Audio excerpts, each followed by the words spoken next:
यह कहानी है आजमगढ़ में रहने वाली रेशमा की, जो बहुत ही गरीब थी, जो लोगों के घरों में काम करके अपना गुजर बसर किया करती थी। उसके 2 बच्चे थे, नाजिम और बेटी इल्मा। और कुछ दिनों में रमजान का महीना आने वाला था। भाई, इस बार रमजान के महीने में हमें फ्रूट खाने को मिलेंगे या नहीं? पता नहीं। क्या इस बार भी हम फ्रूट नहीं खा पाएंगे? सेठ जी के घर मैंने देखा है, कितने बढ़िया बढ़िया फल फ्रूट, बिरयानी, शिकंजी और कई तरह के शरबत होते हैं। उन्हें देखकर मेरा भी मन बहुत ललचाता है। भाई, पर हम क्या करें, हम गरीब है ना, ये सब हमारे औकात के बाहर है। इतने में अम्मी जान आ जाती हैं। क्या हुआ मेरे बच्चों, आप दोनों उदास क्यों हो? अम्मी जान, रमजान का मुबारक महीना आने वाला है। हाँ तो रमजान में फल फ्रूट, शरबत, शिकंजी देखकर हमारा भी मन ललचाता है अम्मी। अच्छा, तो यह सब सोचकर तुम उदास हो? हाँ अम्मी जान, हम यह सब कब खाएंगे? मेरे बच्चों, उदास न हो। अगर तुम्हारे अब्बू जिंदा होते तो हमें यह दिन नहीं देखने को मिलते। मैं कुछ न कुछ इंतजाम जरूर करूँगी। अगले दिन रेशमा काम कर रही होती है कि तभी रोजा खोलने का टाइम हो जाता है।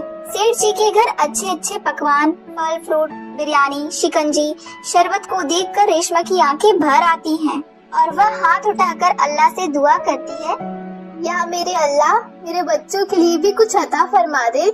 मैं इतना नहीं कमा पाती कि अपने बच्चों के लिए फल फ्रूट का इंतजाम कर सकूं। सेठ जी, मुझे अपने बच्चों के लिए कुछ फल फ्रूट लेने हैं। क्या मुझे पैसे मिल सकते हैं एडवांस में? रमजान का महीना चल रहा है। तुम गरीब सिर्फ पानी पीकर ही रोजा रखो, तुम्हारे बस का कुछ नहीं है। फल फ्रूट बिरयानी तुम्हारी औकात से बाहर है, इसके बारे में कभी सोचना भी मत। सेठ जी, ऐसे ना कहिए, अल्लाह के यहाँ देर है, अंधेर नहीं। अल्लाह ने आपको दिया है तो आप इस तरह से घमंड नहीं कर सकते। ठीक है, मुझे घमंड है ना, तो कल से तुम्हें काम पर आने की कोई जरूरत नहीं। जाओ, निकल जाओ यहाँ से। रेशमा के ऊपर तो दुखों का पहाड़ टूट जाता है। रेशमा की आंखें नम हो जाती हैं।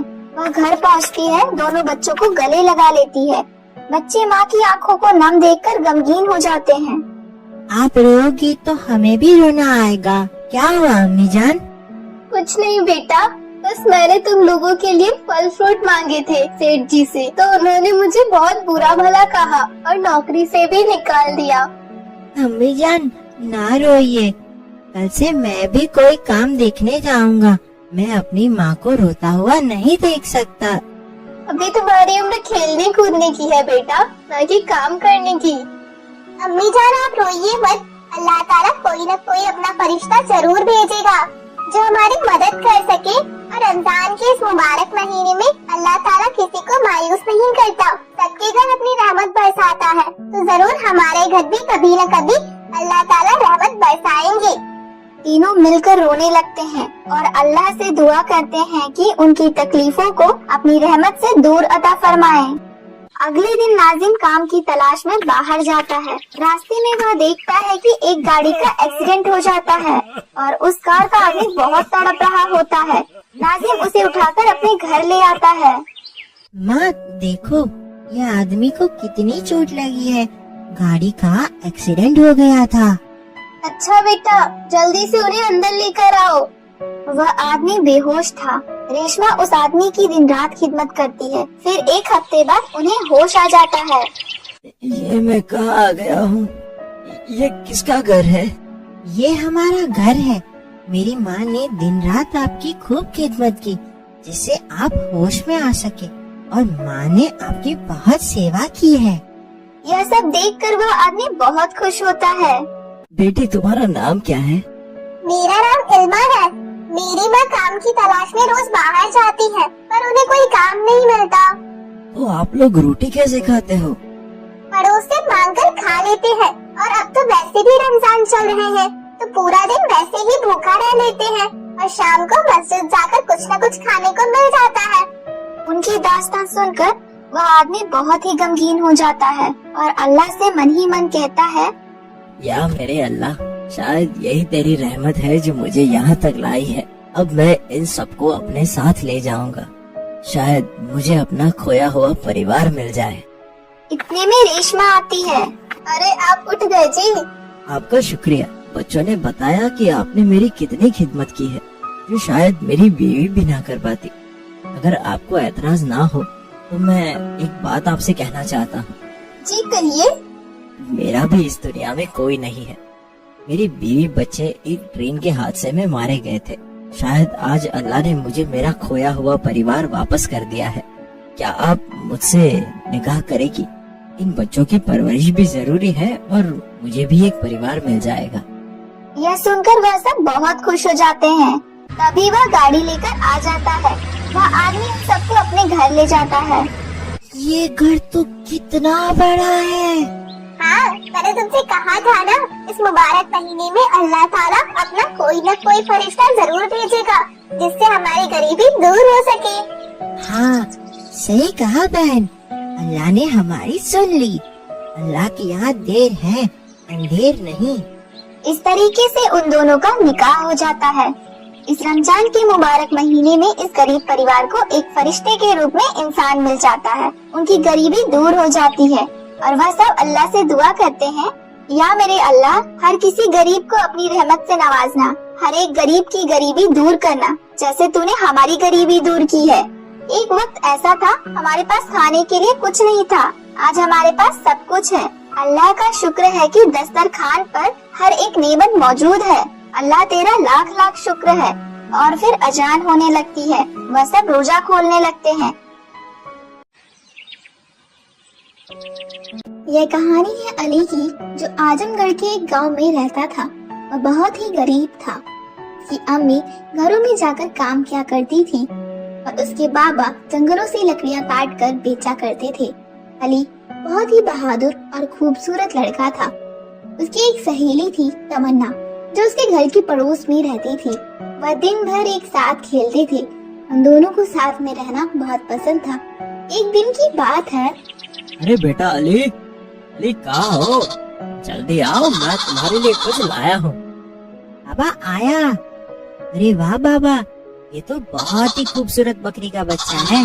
अब बेटा, ये मुझे जंगल में मिला तो मैं इसे अपने साथ ले आया, क्योंकि ये किसी जानवर का शिकार हो सकता था। ठीक कहा बाबा, अब से तो मैं बहुत दिनों से एक बकरी के बच्चे की ख्वाहिश रखता हूँ, लेकिन घर की तंगस्ती को देखकर मैं कुछ नहीं कह पाता था।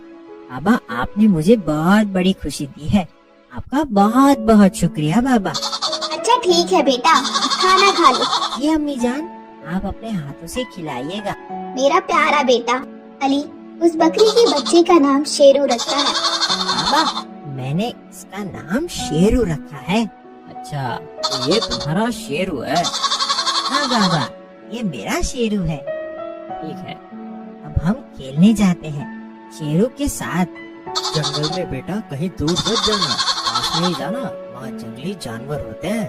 ठीक है बाबा, हम दूर नहीं जाएंगे, बस पास में ही जाएंगे। इस तरह वो दोनों शेरू को लेकर जंगल की ओर जाते हैं और वहाँ उसे हरे हरे पत्ते तोड़कर खिलाते हैं। शेरू को खाता देख वह दोनों बहुत खुश होते हैं।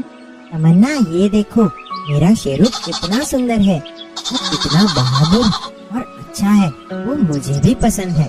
वह दोनों शेरू को रोज घुमाने के लिए ले जाते हैं। समय बीतता जाता है और शेरू बड़ा हो जाता है। बाबा देखो, मेरा शेरू कितना बड़ा हो गया है, लेकिन मैं तो इतना का उतना ही हूँ। मैं बड़ा क्यों नहीं हुआ? बेटा, जानवर जल्दी बड़े हो जाते हैं। बाबा, अब तो मैं इसके ऊपर बैठकर भी घूम सकता हूँ। शेरू अब तुम्हारी सवारी बन चुका है। तो शेरू, हमें गिराना नहीं।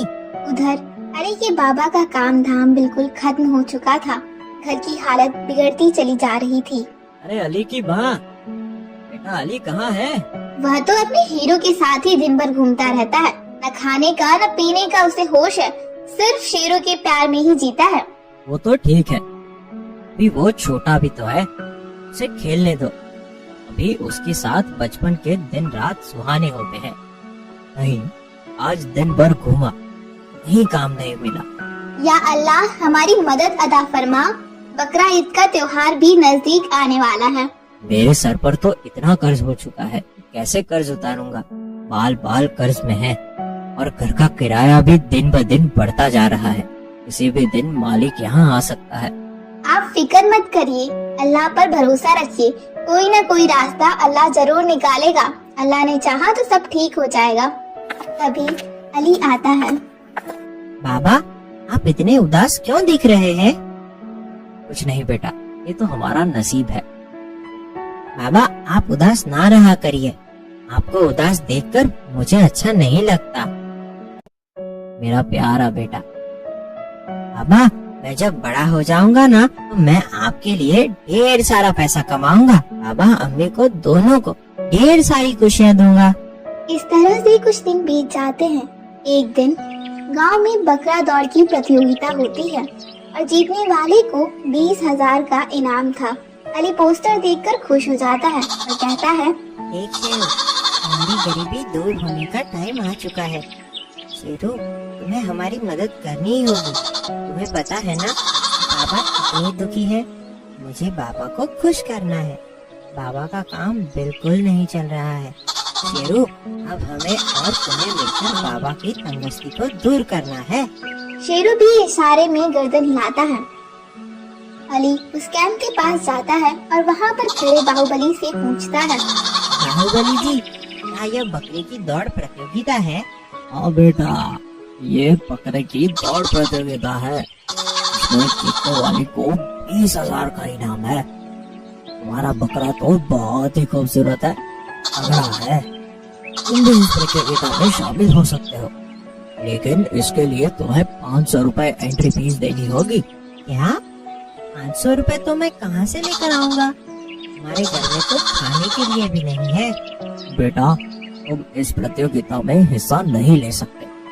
अली उदास मन से घर वापस आ जाता है और अम्मी को सारी बात बताता है। बेटा, तुम उदास मत हो, मैं तुम्हारे लिए कुछ ना कुछ करती हूँ। यह लो बेटा, मेरे कंगन तुम्हारी दादी ने मुझे शादी के वक्त दिए थे, इन्हें बेच देना। नहीं अम्मी, मैं तुम्हारे ये कंगन नहीं ले सकती, ये दादी की निशानी है। बेटा, अब यह कंगन मेरे किसी काम की नहीं है। यह कंगन जब तुम बड़े हो जाते तो तुम्हारी बहू के लिए रखे थे, लेकिन मैं अपने बेटे की ख्वाहिश को भी पूरा ना कर सकूं तो मुझ पर लानत है। अली अम्मी की बातों को सुनकर रंगीन हो जाता है। अली शेरू के पास जाता है और कहता है, देख शेरू, ये मेरी दादी की निशानी है, जो मैं अभी इसको गिरवी रखकर इस प्रतियोगिता में हिस्सा लूंगा, ताकि हम इस इनाम की राशि जीत कर कंगन और बाबा की तंगस्ती को दूर कर सकें। अगले दिन अली उस कैंप के पास जाता है और बाहुबली से कहता है, एंट्री कर दीजिए मेरी भी, इस दौड़ में हिस्सा ले रहा हूँ। ठीक है बेटा, क्या नाम है तुम्हारा और इस बकरे का? अली का शेरू। और अगले दिन आखिरकार वह सुबह होती है जिसका अली को और सबको इंतजार होता है। गांव में एक गोलू नाम का लड़का था जो बहुत ही शरारती था। मैं भी इस रेस में शामिल होने आया हूँ। अली देख, मेरा भी बदला यही तरह चल रहा है। हमसे जो टकराएगा धूल धूल हो जाएगा। ये इनाम तो मैं ही जीतूंगा। तभी सारे गांव वालों के बकरे लाइन में लग जाते हैं। भाग शेरू भाग, आज हमारी इज्जत का सवाल है। इस तरह से रेस चालू हो जाती है और सबके बकरे दौड़ने लगते हैं। यह दौड़ काफी लंबी थी, जो जंगल के रास्ते होते हुए वापस आनी थी। अली सबसे आगे होता है और उनके पीछे गोलू आ रहा होता है। यह दोनों सबसे आगे होते हैं। अरे दौड़ कालू दौड़, तू तो गोलू का कालू है। अली के पत्ते को सबक सिखाना है। दौड़ कालू। लेकिन अली तो अली ही है, वह दौड़ते चले जाता है। अली इतनी तेज दौड़ रहा होता है कि गोलू के मन में तभी एक शरारत सूझती है।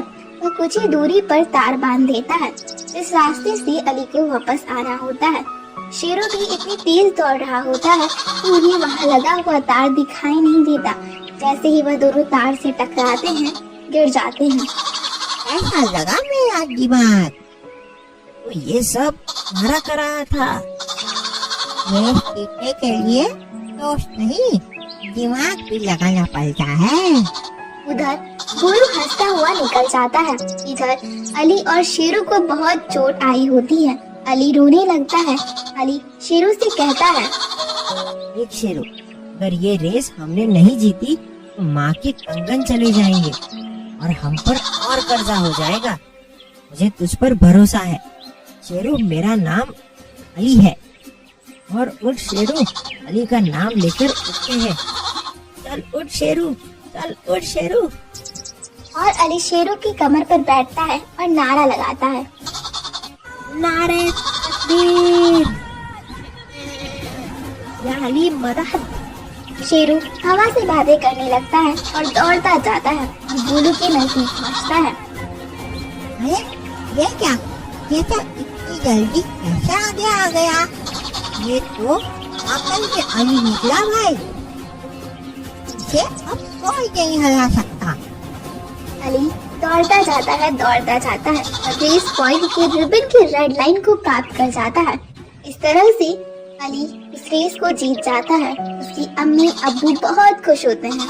बेटा अली, तुमने यह कारनामा करके दिखा दिया। शेरू को इतनी चोटें लगने के बावजूद भी तुम लोग रुके नहीं, जीत गए। अल्लाह ने तुम्हारा साथ दिया। देखो बाबा, मैंने कहा था ना, अल्लाह हमारे साथ है, तो हम किसी भी जंग को जीत सकते हैं। ये कहा बेटा, अल्लाह कोशिश और हिम्मत करने वालों के साथ है। ये कहा भाई, मुझे माफ कर लेना। अल्लाह की रहमत से मेरी भी आंखें खुल रही है। अभी किसी के लिए बुरा नहीं सोचूंगा, ना ही बुरा करूंगा। मुझे माफ कर लेना मेरे भाई।